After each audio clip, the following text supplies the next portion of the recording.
karon guys ato na pong harveston yung mga itlog sa atong mga manok manawa kita og panghatag kanila siya dito sa atong pubot-abuton nato kay ato sa matangtangan kay ang dagmalan po ning daog nasunoy ining mga isog ato na pong probitsa nato harvest ning mga itlog sa atong mga manok.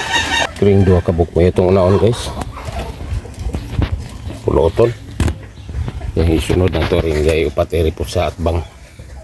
Kaya nato ito ang tray nga gidala. Ya ari pikas. Ya diri makuha na to. Bisig ugtak ng manok nga atong napugsaw kay gikuha na to ilang itlog dahil 5 ka buk diri guys oh. Oh. Kaliman.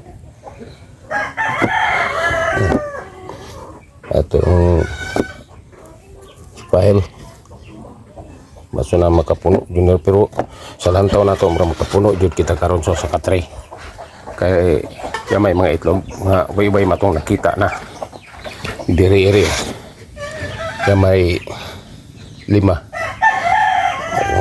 baso naman murag makapuno jud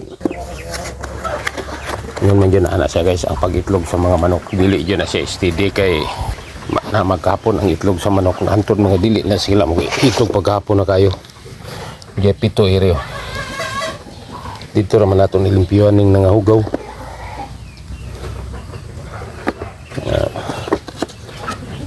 muna sila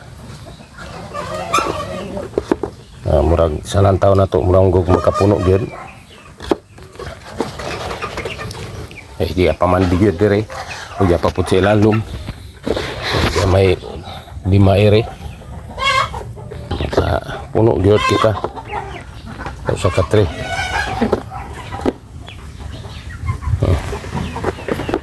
kulang na magduha ka po kapuno na ari tayres lalom ajay manok nga galuob gani siya ato sa bukuwahon kay kuha na to sa nang imong itlog unom gra kabukda guys jay unom ay nabata ko sa nahulog danlog kayo silang nga bata kang usa nato nahulog ya idatog na lang nato kay sobra man jud sa ka trigya po natong nakuha karon oy ka sobra untag 4 kabuk pero nabuak maring usa okay lang magamit lang po natin yung mga batak daplos ni usa kay pag kuha nato danlog guys atong kamot mo kini atong na harvest karong adlaw guys sobra sa usa ka tray may sobra naman siya ang 4 kabuk pero na hulog ang usa nabatak pero okay ra.